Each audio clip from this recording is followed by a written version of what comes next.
The morning of the press conference was supposed to be routine. The mayor had his usual smile, his tailored suit, and the public wrapped around his finger. Cameras flashed. Reporters shouted. But inside, he was crumbling. Less than 48 hours earlier, a woman had vanished, a woman who knew far too much.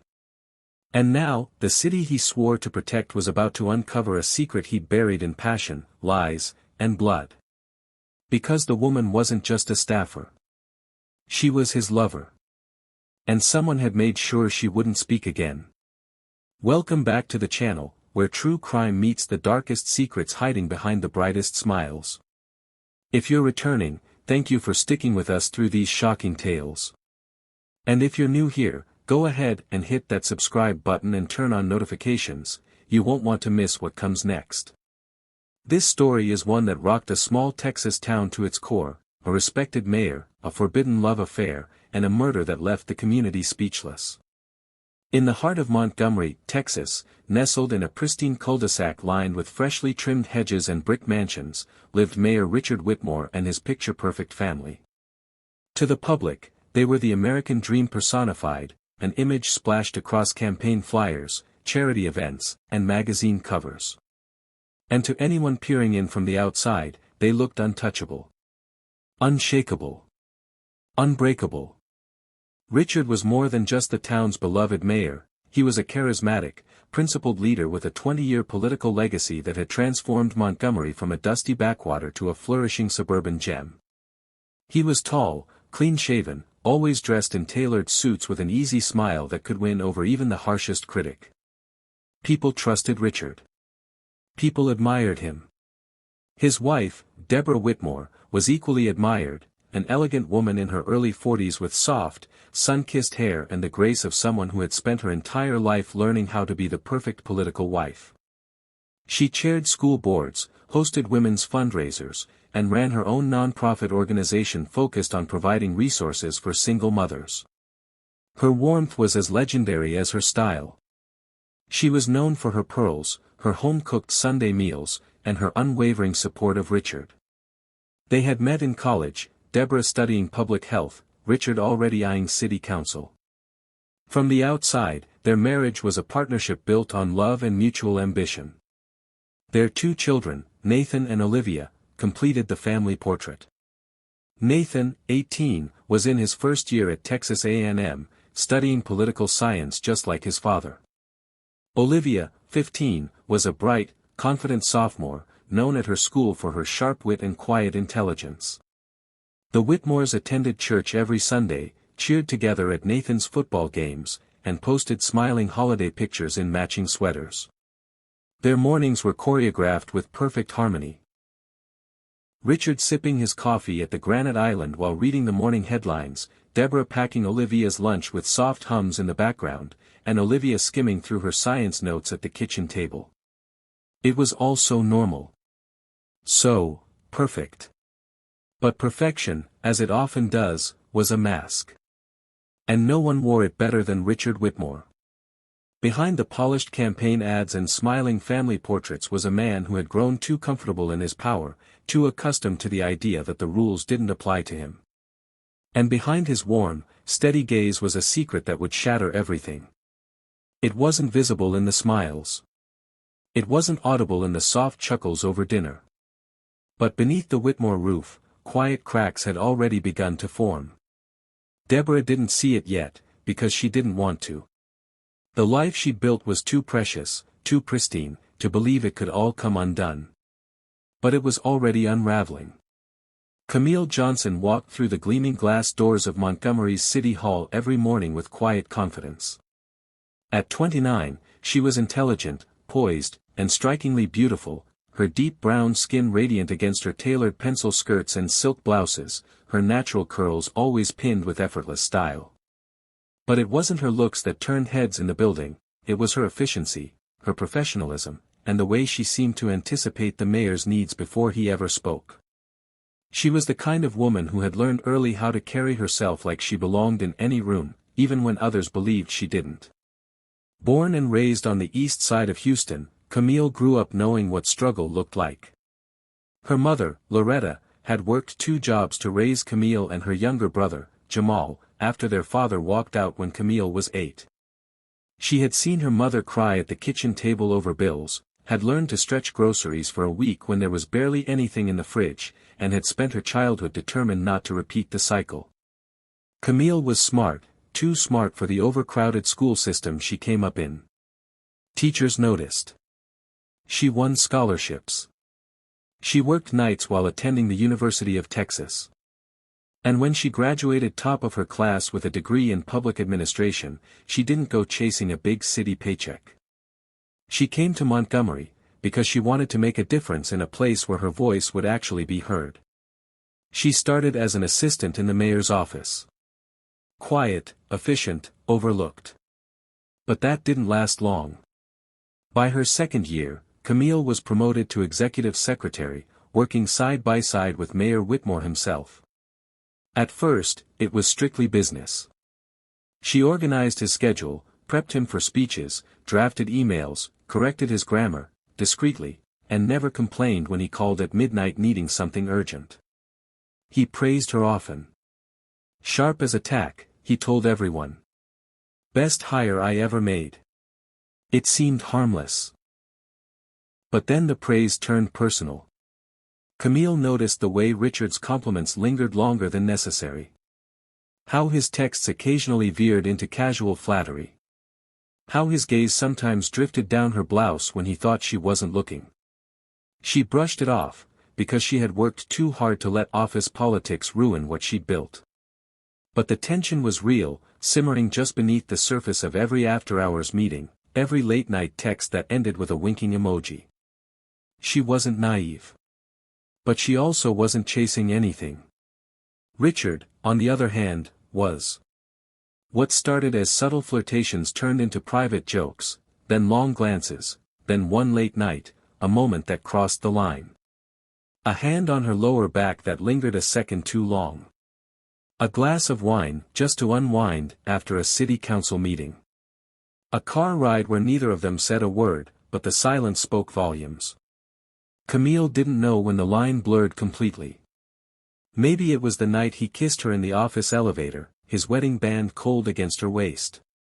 Maybe it was the first time he texted her, "I need to see you now," and she actually went. She hated herself for it. But Richard had a way of making her feel chosen, of convincing her that their connection was special. "My marriage is over in everything but name," he'd say. "You're the one who understands me." Camille tried to resist, tried to tell herself it was a phase. But Richard's attention was intoxicating. And eventually, the affair began. It was discreet, carefully shielded behind public smiles and professional email chains. But secrets have a way of growing restless. And in the shadows of their rendezvous, something darker had begun to take root. Because Richard wasn't just a man having an affair. He was a man hiding much more than desire. For weeks, the affair between Camille and Mayor Richard Whitmore remained a whispered secret. Late-night phone calls, private meetings, and stolen moments in the dark corners of City Hall were their world. And for Camille, it had started to feel like a strange dream, one where she could almost convince herself that this was the way things were supposed to be. But as with all things built on lies, the truth has a way of clawing its way to the surface. As the mayor's affair with Camille grew more reckless, his once pristine public image began to fray at the edges. What started as stolen glances in quiet hallways became late-night visits to Camille's apartment. And all the while, his wife Linda remained blissfully unaware, still planning summer trips with the kids and fundraising dinners that painted the family as a political fairy tale. But secrets that dark don't stay buried forever. It was a rainy Thursday when everything began to unravel. A city employee, one who had long suspected the late-night rendezvous, slipped an anonymous envelope under Linda's office door. Inside were photographs. Grainy, but clear enough. The mayor. Camille. Together. Intimate. Deborah's world stopped. She stared at the images for nearly an hour, unable to move, unable to cry. The betrayal wasn't just personal, it was public. It wasn't just her heart that was broken. It was their entire legacy. But what came next was worse. Camille disappeared. No one saw her leave her apartment. Her car was still in the lot. Her phone was found tossed in a dumpster near City Hall. At first, whispers swirled. Had the mayor silenced her? Had Linda retaliated?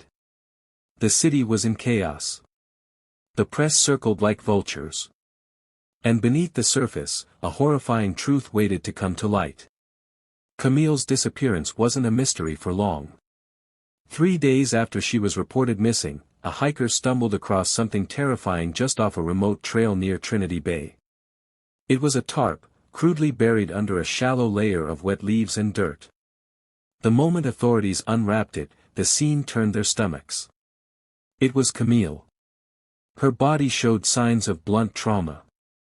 Her wrists had deep ligature marks.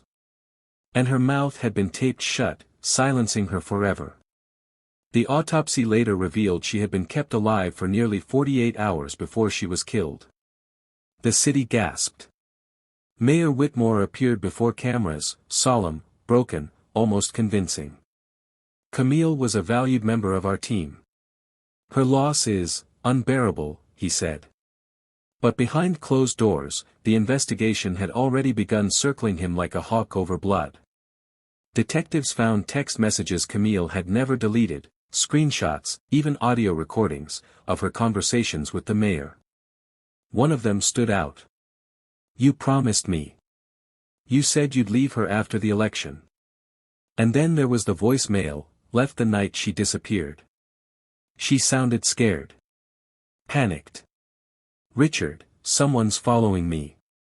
I think your wife knows.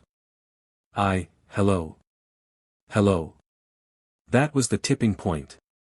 When the police finally executed a search warrant on the Whitmore home, what they found was enough to send shockwaves through the nation: a hidden burner phone with threatening texts to Camille. A burner that had once pinged near the same woods where her body was found. And then came the final blow. Deborah Whitmore confessed. Fueled by betrayal, rage, and a desperate need to protect her family's legacy, she had hired a man, someone with no name, no real identity, to make Camille disappear. But things went wrong. Horribly wrong. What was meant to be a scare turned into a murder. And now, the perfect family that once graced the covers of political magazines was shattered, forever linked to a brutal crime born from secrets, lies, and forbidden love. Deborah Whitmore had always been the image of grace under pressure. She had stood beside Richard Whitmore through every election, every scandal, every long night on the campaign trail. She had sacrificed her own career as a corporate attorney to be the mayor's wife, to raise their 2 sons, to keep their image spotless. And she never doubted him. Not once. That's what made the betrayal unbearable. When she saw those photos, grainy though they were, it was as if the floor gave out from under her. For hours, she sat alone in her office, staring at the evidence of her husband's affair with Camille. A woman she had welcomed into their circle. A woman she had once defended in a staff meeting when others had questioned her closeness to the mayor. Deborah's mind became a battlefield. It wasn't just the betrayal, it was the humiliation. She thought of the reporters who would feed on the scandal like wolves. She thought of the whispers at every fundraiser, the smug looks from political wives who had always envied her marriage. She thought of their children. Their legacy. The empire they built together. And most of all, she thought of Camille. Young. Ambitious. Beautiful. Everything Linda used to be before she gave it all up. Camille had not only seduced her husband, she had invaded her life, her home, and now threatened to destroy the very identity Linda had spent decades building. Deborah confronted Richard the same night. He didn't deny it. He couldn't. And in that moment, something inside Linda snapped. She wasn't loud. She wasn't violent. She didn't even cry. She just went cold. She left the house around midnight. In a private message thread long since deleted, she contacted someone she had used years ago to handle a blackmailer. A fixer. No names. No trace. I want her gone. Scared. Humiliated. I want her to disappear from our lives forever. But she never meant for Camille to die. Or maybe she did. In the silence of those hours after the truth came out, rage had consumed her. She thought of Camille's smile. Her perfume that clung to Richard's shirts. Her voice echoing through the halls of City Hall. And when the fixer replied, simply writing, "It'll cost extra if she talks." Deborah didn't hesitate. Then make sure she doesn't. It wasn't just about revenge, it was about erasing the threat. About reclaiming control in a life that had spiraled into chaos. About silencing the one person who could take everything away from her. But secrets have a way of clawing to the surface. And Camille's blood would stain everything. The city was buzzing with the disappearance of Camille. A woman of her stature, so publicly entwined with the mayor, simply vanishing into thin air, it was an open wound in the heart of the city. Police were called in to investigate, though there was little to go on. Camille's car was still parked in its usual spot, her apartment door left unlocked as if she had walked out, or been dragged, in a hurry. Her phone, found in the dumpster, was the only clue that seemed to tie her disappearance to someone else. But who? At first, the authorities were baffled. There was no ransom note, no call for money, no obvious motive for someone to disappear Camille Whitmore. She was beloved by most in the city. Her relationship with the mayor, though secretive, was not an unusual affair in the world of high-stakes politics. No one could make sense of why she would be taken, let alone why she would never be seen again. But the whispers had started. In dark corners of City Hall and among certain circles of Deborah's friends, rumors began to surface. Camille had been sleeping with the mayor, sure, but what else was there? Was Deborah really as naive as she appeared? And why had Charles been acting so strange in the days leading up to her disappearance? Detective Avery Clarkson was assigned to the case. He was methodical, sharp, and had seen his fair share of cover-ups and high-profile scandals in his career. He knew how the political world worked, how to read between the lines. But what caught his attention immediately was the timeline. Deborah's behavior had been off after the disappearance, almost too calm. She made statements that seemed too rehearsed, too perfect. A few days after Camille's disappearance, Deborah had insisted on organizing a press conference at the mayor's office. Her public composure seemed polished to perfection, but Clarkson noticed how her eyes darted nervously when the questions got too close to home. When asked about the mayor's whereabouts the night Camille vanished, she answered quickly, almost too quickly, with a statement that was as cold as it was cryptic. "Richard and I are doing everything we can to help the investigation. We want Camille to come home, and we want answers." It wasn't the answer people expected from a grieving wife. It was more the answer of someone who was worried about their own skin. A break in the case came when Clarkson's team discovered a series of encrypted text messages between Linda and an unknown number. The conversation seemed innocent at first, general check-ins and vague, benign statements, but once the messages were decrypted, the true story began to emerge. They read: "Deborah Whitmore, is it done? Fixer, she's gone. No one will know. Deborah Whitmore, good. Make sure there's no trace." The detectives got twisted. What had seemed like a typical missing person case was now morphing into something far more sinister. As the pieces of the puzzle began to fall into place, the mayor's silence became deafening. The press had caught wind of the investigation into Deborah, and their questions grew more pointed. Richard Whitmore, the once untouchable mayor, found himself on the defensive. He tried to publicly dismiss rumors of foul play, but his inability to account for his actions during the crucial hours of Camille's disappearance was damning. People began to suspect that he knew more than he was letting on. But Deborah was the true enigma. Why had she suddenly become so cold and unflappable? Why hadn't she mourned the woman who had, in many ways, destroyed her marriage. In a shocking turn of events, Detective Clarkson received a tip from a confidential informant. Someone who worked in the mayor's office and had heard whispers of an affair before Camille's disappearance. The informant claimed to have overheard an argument between Richard and Deborah late one night in the weeks before Camille vanished. The words were garbled, but one thing stood out: Deborah had threatened Camille. Detective Clarkson dug deeper into the background of the affair. He discovered that Deborah had known about her husband's infidelity for months, perhaps longer. She had seen Camille as a threat not just to her marriage but to her very identity as the perfect political wife. The more Clarkson pieced together, the more it became clear: Deborah had been pushed beyond the brink. The affair had broken something inside her. The city's facade of perfect politics had shattered, and now, she was desperate to put it back together. Deborah's arrest came swiftly after that. The evidence against her was mounting: photos, texts, a motive too strong to ignore. But even as she was taken into custody, Deborah remained eerily calm. She never broke down, never seemed truly remorseful. The only thing that rattled her was the thought of her husband's inevitable downfall. In the courtroom, as Deborah stood before the judge, facing charges of conspiracy, kidnapping, and murder, she remained composed. Her lawyer presented her case with a practiced calm, suggesting that Deborah was merely trying to protect her family from an unstable affair. But the prosecution had one thing Deborah could not erase: Camille's body had been found, buried in a secluded area just outside the city. The injuries were brutal, and the cause of death was clear: strangulation, followed by blunt force trauma. The fixers who had once worked for Linda had betrayed her as well, and they had turned on her in exchange for a reduced sentence. The mayor, sitting in the gallery, his face pale and unreadable, knew his own Dow scandal.